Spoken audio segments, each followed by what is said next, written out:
ma il settore immobiliare è tutto l'insieme dei prodotti che sul sistema edilizio vengono realizzati, cioè quindi diciamo, tutte le opere, per esempio, le infrastrutture, ma anche la parte finanziaria che sul sistema edilizio, come dire,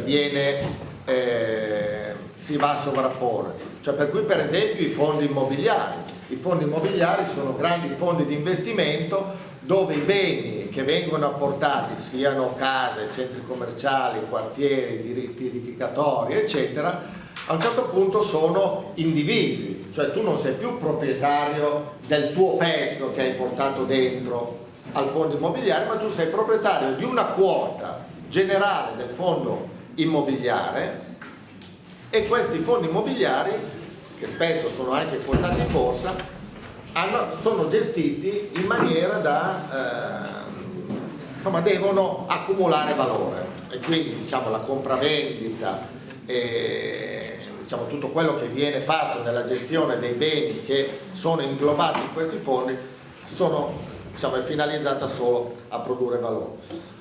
Va bene, insomma, questo per dire che in sostanza c'è un lato edilizio, ambientale, urbanistico della questione, ma c'è un lato economico della questione edilizia e immobiliare che è, a mio avviso, altrettanto importante, e c'è un assunto fondamentale, a mio avviso, che dice che oggi un atteggiamento di carattere ambientalista non deve essere visto in contraddizione, in contrasto con le ragioni economiche, ma al contrario, cioè una visione ambientalista della città può solo arricchirsi se fa propri anche come dire, le ragioni di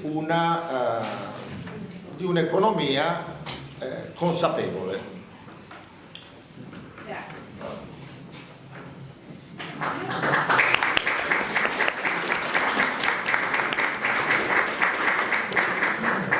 Farei intervenire subito i nostri economisti, allora, se siete d'accordo. Lasciamo la parola a Tiziano Tempesta. Va bene, ci provo, anche se peraltro le cose che sono state dette sono ampie ed esaustive. Provo a dire qualcosa per allungare un po' la prospettiva storica. Per esempio non sono d'accordo sul parallelo tra la crisi del 29 e la perché vista così la crisi del 29 è stata anticipata da una crisi del mercato immobiliare. La crisi attuale invece è partita dalla crisi della borsa e poi si è avuto una bolla sul mercato immobiliare, è stato il progresso, cercherò di spiegare un po' questa cosa. Allora, qualche numero su capire dove ci troviamo dal punto di vista edilizio. Se guardiamo a guardavo stamattina prima di venire qua una serie storica di dati sulla costruzione di case in Italia. Allora, se prendiamo quello che è accaduto a partire dal 2000 per arrivare al 2010, ci troviamo di fronte a due cose assolutamente eclatanti. Nel 2005 viene costruito in Italia un numero di case che non ha pari nei 35 anni prima, non ha pari fino agli anni 70, grosso modo, prima metà degli anni 70. Per trovare un anno in cui si sono fatte tante case come nel 2005 bisogna risalire al 1973-74, più o meno, d'accordo? In quell'epoca si costruiva molto di più di adesso, molto di più. Negli anni 60-70 si è costruito molto di più di quello che si è costruito dal 2000-2005. Il lato paradossale è che se noi ci spostiamo solo di 5 anni verso l'attualità, arriviamo intorno al 2009-2010, troviamo che nel 2010 è stato costruito un numero di case più basso dal 1950 ad oggi. Cioè in Italia non si erano mai costruite tante poche case come nel 2010 negli ultimi 40-45 anni. È qualcosa di assolutamente paradossale. Ma come è possibile che da un lato improvvisamente c'è un grandissimo interesse per la costruzione di case e di manufatti ad uso produttivo e d'altro canto quasi dopo pochissimo tempo c'è un crollo così drammatico? Evidentemente siamo in presenza di un fatto speculativo. Questo è il fatto speculativo. Da dove nasce dal punto di vista economico? Beh, nasce da una serie di cose che si aggiungono strada facendo. Innanzitutto bisogna che facciamo un passetto indietro, dobbiamo ritornare alla cosiddetta New Economy anni 90. Nel periodo della New Economy bastava mettere un quattrino alla borsa di New York, €1 o $1, dopo un po' di tempo potevamo trovare questo investimento moltiplicato per 3, per 4. Non c'era nessuna ragione economica. L'unica ragione economica era che c'erano moltissimi quattrini in libertà. E da dove saltavano fuori questa notevole massa di quattrini in libertà? Beh, da un certo punto di vista c'è stato un fortissimo trasferimento di reddito dai percettori di lavoro dipendente ai percettori di reddito da capitale. Una cosa assolutamente paradossale: negli Stati Uniti il reddito dei lavoratori dipendenti è rimasto costante circa per 30-40 anni, non si è mosso in termini di potere d'acquisto, di valore reale, mentre nel frattempo il reddito da capitale è aumentato enormemente. C'è stato un ingente trasferimento di risorse, quindi, da una fascia della popolazione a un'altra fascia della popolazione. Se dovessimo fare un altro passetto indietro dal punto di vista culturale, questo è il prodotto della Reaganomics, d'accordo? Dell'economia, della nuova visione dell'economia che è stata fatta proprio da Reagan, ma che era stata elaborata dalla scuola di Chicago, da Milton Friedman e colleghi, che puntava tutto sul neoliberismo. Diceva: ragazzi, togliete qualsiasi controllo sull'economia e vedrete che le cose cresceranno a dismisura, non ci saranno problemi. Noi sappiamo perfettamente che se togliamo le briglie all'economia, al settore economico, una cosa che crea spontaneamente alla velocità della luce è sperequazione della distribuzione del reddito. Cioè un settore economico senza una forte attività ridistributiva esercitata dallo Stato crea diseguaglianze enormi. Si è visto nei paesi dell'America Latina, quando hanno sperimentato le politiche monetariste imposte dal Fondo Monetario Internazionale o dal Washington Consensus, come viene chiamato. Quindi prima c'è stata un'elaborazione teorica che un po' alla volta si è tradotta in sistema economico e un po' alla volta ha dato i suoi frutti a livello di agire degli operatori di mercato, d'accordo? La cosa paradossale su cui mi viene da riflettere è che le norme urbanistiche che sono state attuate, penso che il Veneto 2004-2005, praticamente fanno riferimento cioè sono il prodotto finale di un'elaborazione culturale che fa riferimento a un sistema economico che era quella degli anni 90. Cioè questi qui culturalmente, cioè abbiamo delle leggi e anche il modo, non solo le leggi, ma anche il modo di ragionare dei politici, di rapportarsi all'economia, e non solo dei politici, della gente comune. Cioè nella nostra società, rispetto ai problemi economico e sociali connessi all'uso del territorio, sono create delle aspettative che si sono tradotte in sistemi, in valori culturali e poi in leggi che sono superate, sono completamente superate. Perché? Perché nel frattempo si sono dimostrate totalmente inefficienti, sono cresciute su bolle speculative e le bolle speculative prima o dopo scoppiano, non c'è niente da fare. In Italia noi abbiamo assistito a fenomeni assolutamente paradossali in Italia, che sono, poi tornerò ancora su qualche altro numero che ci fa capire. Fenomeni il piano casa, il mitico piano casa, che tra l'altro nel Veneto ha funzionato, perché siamo l'unica regione in cui il piano casa ha fatto costruire, ha fatto mettere le mani 15, non mi ricordo, ma una notevole quantità di... Sul piano casa dicevano che avrebbe, all'inizio Berlusconi diceva che avrebbe determinato un incremento del PIL del 4 al 5%. Sto qua farneticava praticamente, dava letteralmente i numeri dal punto di vista economico, ma chiaramente gli economisti al suo fianco, che erano economisti di una certa levatura, ma sicuramente erano economisti che avevano una loro ideologia fortemente radicata nella New Economy e nel neoliberismo, dicevano: sì, è vero, se noi diamo la possibilità alla gente di ampliare le case, riprende il PIL. In effetti il Veneto l'ha fatto e il valore aggiunto del Veneto è andato giù come da tutte le altre parti, non è successo assolutamente niente, ma è l'ideologia che sta dietro che è demenziale, perché, come dire, siccome ci sono tante case, allora noi diamo un incentivo alla gente che si faccia la casa. Uno dice: ma come si dire, siccome la Fiat non vende automobili, paghiamo la Fiat perché faccia più automobili. assurdo, no? Giusto? Se il mercato non riesce ad acquistare lo stock edilizio esistente, com'è possibile che noi diciamo beh, sistematevi la vostra casa, ampliatela in modo che così togliamo domanda al mercato? Questo per dire come in realtà anche di recente continuano a dire bisogna rilanciare il settore edilizio, bisogna rilanciare le opere pubbliche, ma siamo fuori strada. Non è lì che si rilancia l'economia, siamo veramente fuori strada. Questi culturalmente sono agganciati all'economia degli anni 90, non hanno capito che la situazione è radicalmente modificata. Perché? Perché abbiamo saturato la domanda. Quando si satura la domanda in economia non c'è niente da fare, bisogna tirare indietro e aspettare che le cose si sistemino, non c'è niente da fare. Si è visto, torniamo al settore dell'automobile, cosa significa dare gli incentivi ad un settore. Diamo l'incentivo all'acquisto dell'automobile, benissimo, la gente acquista, anticipa le spese, dopodiché rimane tutto bloccato per decenni.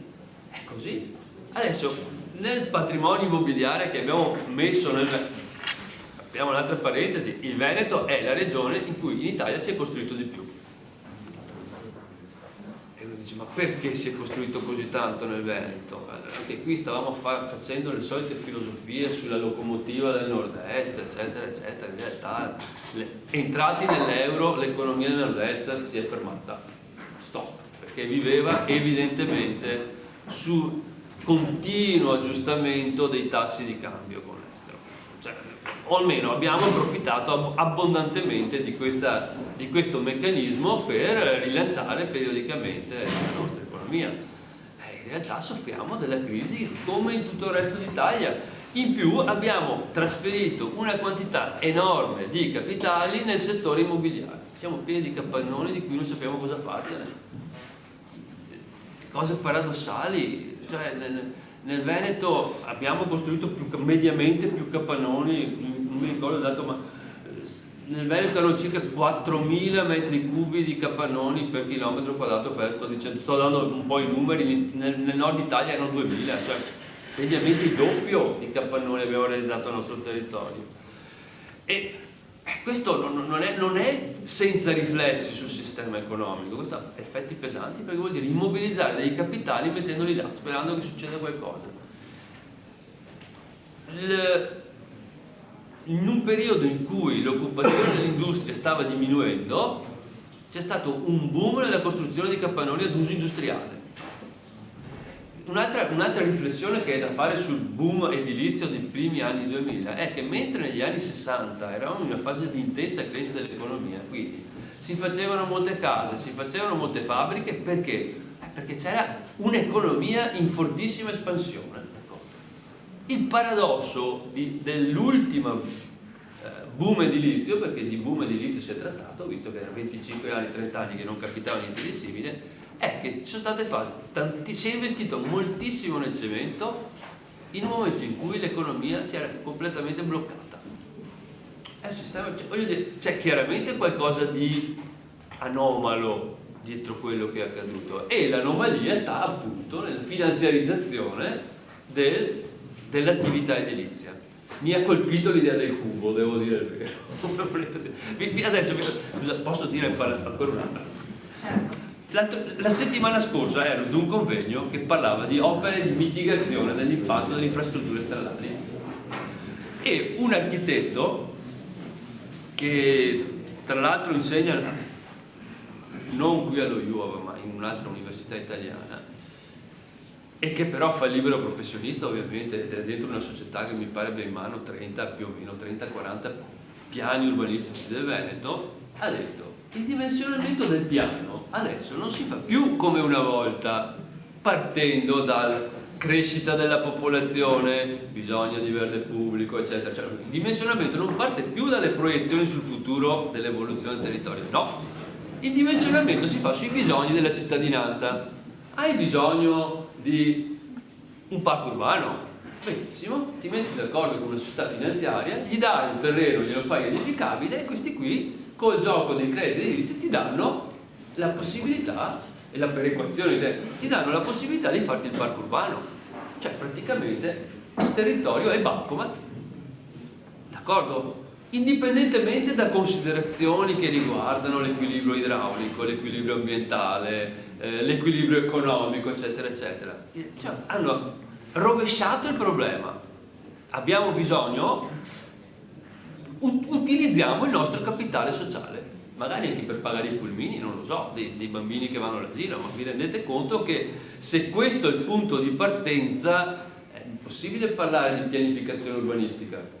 Anche per pagare le campagne elettorali. Sì, beh, voglio dire che il cubo si presta per molti figli, no, giusto? D'accordo.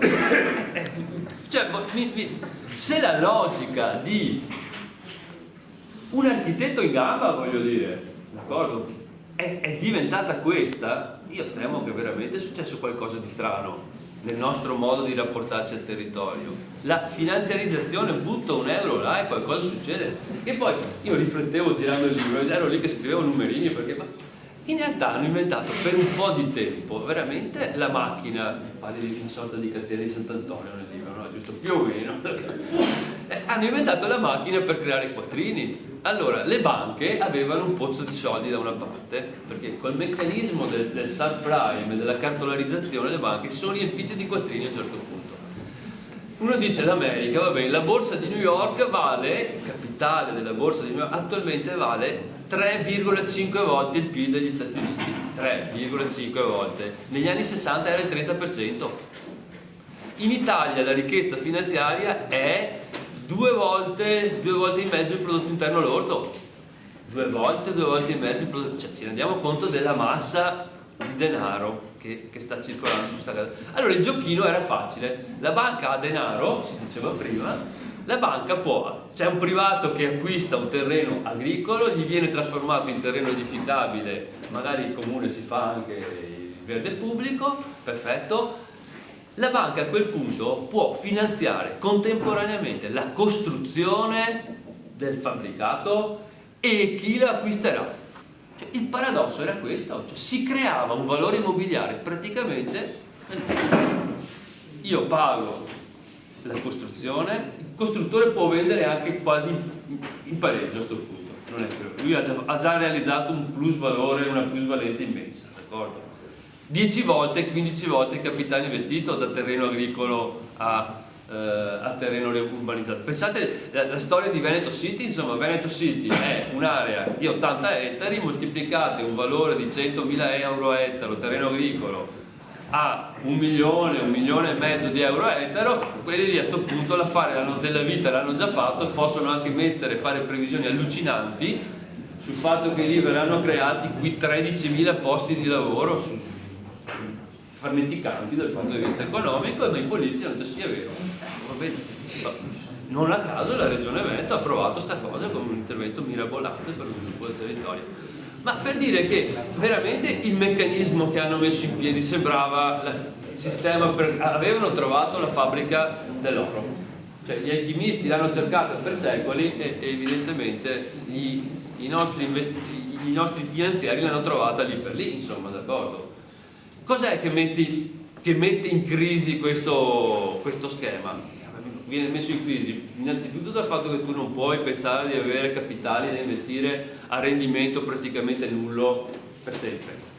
A un certo punto qualcuno ti dice, beh, a questo punto vorrei quanto meno gli interessi, voglio vedere cosa ne viene fuori dai soldi che ti ho dato. Uno. Il secondo elemento è che se non tira l'economia tu non puoi produrre dei beni, dei fattori produttivi e dei beni di consumo. D'accordo? Cioè, se l'economia non cresce è un'illusione quella di dire costruisco case e le venderò a un certo valore, perché non c'è nessuno che te le acquista a un certo punto, d'accordo? E alla fine è vero che nei sistemi, nei mercati immobiliari, i mercati immobiliari non sono i mercati che hanno in mente o che avevano in mente gli economisti neoclassici, quelli che c'è la domanda dell'offerta, si sposta la domanda e l'offerta si adegua automaticamente, si è subito il prezzo di equilibrio. Nei mercati immobiliari il prezzo di equilibrio lo raggiungi dopo 5, dopo 6 anni, questo spiega l'andamento ciclico tra l'altro di questi mercati. Per cui si instaurano veramente dei fenomeni strani, è estremamente complicato e complesso quello che è accaduto, secondo me. Perché, ripeto, ci sono state motivazioni di carattere ideologico, motivazioni di carattere economico, si è mescolata nel mio comune. In Italia ci si è messo di mezzo anche lo Stato, che si è inventato delle norme veramente allucinanti a un certo punto all'inizio degli anni 90, perché non volevano mettere le mani nelle tasche degli italiani, facevano la finanza creativa e con la finanza creativa si sono fatti disastri enormi. Scudo fiscale.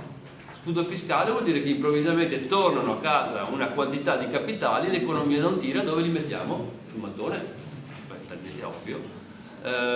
Reinvestimento degli utili dell'azienda, il reinvestimento, Tremonti dice si può fare anche non solo sui macchinari ma anche sui capannoni. Nel Veneto hanno reinvestito tutto in capannoni e poco in macchinari, tant'è che in un anno 2002 vengono rilasciate concessioni edilizie per nuovi capannoni per 38 milioni di metri cubi, non si era mai visto, una cosa inimmaginabile. 38 milioni di metri cubi su un anno di concessioni edilizie, perché evidentemente se tu dici agli imprenditori benissimo, avete realizzato dei profitti, potete reinvestirli in capannoni, se l'economia non, anzi in impianti o anche in capannoni, l'economia non tira, sarà capannoni. Nel Veneto abbiamo capannoni dappertutto, anche questo dovrebbe farci riflettere sull'effettiva situazione dell'economia di questa parte del mondo. Chiudo subito, dal mio punto di vista è una situazione estremamente complessa. Dico solamente che ci sono degli elementi di positività. Innanzitutto di positività il fatto che non tira, c'è stato un crollo drastico e drammatico nella costruzione di case di capannoni. Su questo siamo tornati indietro di 30, di 40 anni, almeno dal punto di vista del territorio. C'è un grande allarme di questi tempi sulla cementificazione, queste cose qua, ma l'allarme è stato motivato da quello che è accaduto negli anni dal 2005-2006, in questo momento sta già scemando la problematica. Il problema è innanzitutto quando si ripresenterà un problema di questo genere. 2, siamo consci del fatto che l'attuale quadro normativo non è più idoneo, è superato dai cambiamenti in atto nell'economia. Io temo che non se ne rendano conto, perché l'idea ancora che prevalente nell'urbanistica è quella dell'architetto che dicevo prima, oppure togliamo tutti i freni, lasciamo che il mercato faccia, perché se il mercato, tutto quello che va bene per il mercato va bene anche per la società. Questo non è vero. Purtroppo io non vedo, questo è un elemento, anzi l'altro elemento sicuramente positivo è che le banche non hanno più quattrini da investire in speculazioni finanziarie, e questo mi fa pensare o vedere in maniera un po' più rosea il destino del territorio. Ci sono fatti eclatanti, centri commerciali messi di fronte alla Villa del Cataio. Abbiamo fatto cose inenarrabili da questo punto di vista. Noi abbiamo piazzato zone industriali a 200 metri da ville venete del Palladio, patrimonio dell'UNESCO. Noi ce l'abbiamo fatta, voglio dire, ho 2 o 3 casi di questo genere. Abbiamo le ville venete in piena zona industriale, ce ne sarà un centinaio. Questa fa parte della cultura dei veneti di questi tempi. Dicevo, per fortuna da questo punto di vista la cosa si sta raffreddando. Quello che manca in questo momento è la coscienza che se vogliamo far fronte a questo tipo di problemi, se vogliamo evitare che in futuro non ci siano più vicende di questo genere, dobbiamo cambiare radicalmente la nostra normativa urbanistica. Di questo mi pare non ci sia assolutamente nessuno. Grazie.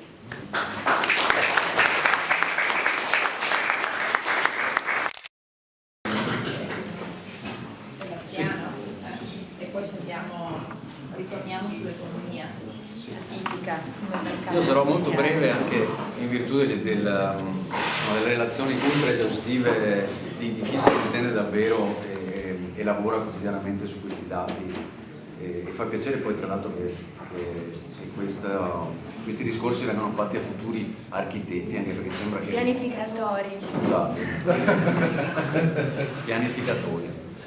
In ogni caso sembra che la pianificazione fatta finora sia stata fatta da geometri, insomma, no? Vedendo anche la qualità dei manufatti.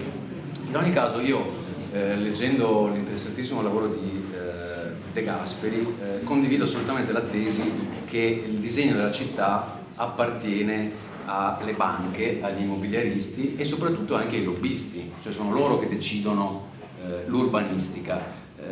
Io vi volevo porre più o meno, volevo porre alla vostra attenzione qualche risultato che abbiamo qui nel Veneto, e noi, io e Ernesto Milanesi, l'abbiamo anche raccontato negli ultimi 2 anni sul manifesto. Il primo dato veramente incredibile è la distruzione della legge istitutiva del parco del Delta del Po, sì, per gli interessi particolari dell'Enel, cioè per fare il carbone pulito. Io ero convinto che fosse un ossimoro, invece esiste il carbone pulito. Siccome la legge non prevede che si possa fare questa cosa, perché se all'interno del territorio di un parco, si cambia la legge. Il Consiglio regionale è un'assemblea legislativa, quindi non c'è nulla di illegale da questo punto di vista. Ma questo è il primo esempio ed è anche vicino, quindi potete anche andare a vedere di cosa si tratta. Il secondo esempio a Padova l'abbiamo con la Torre della Speranza, fatto in zona industriale per ospitare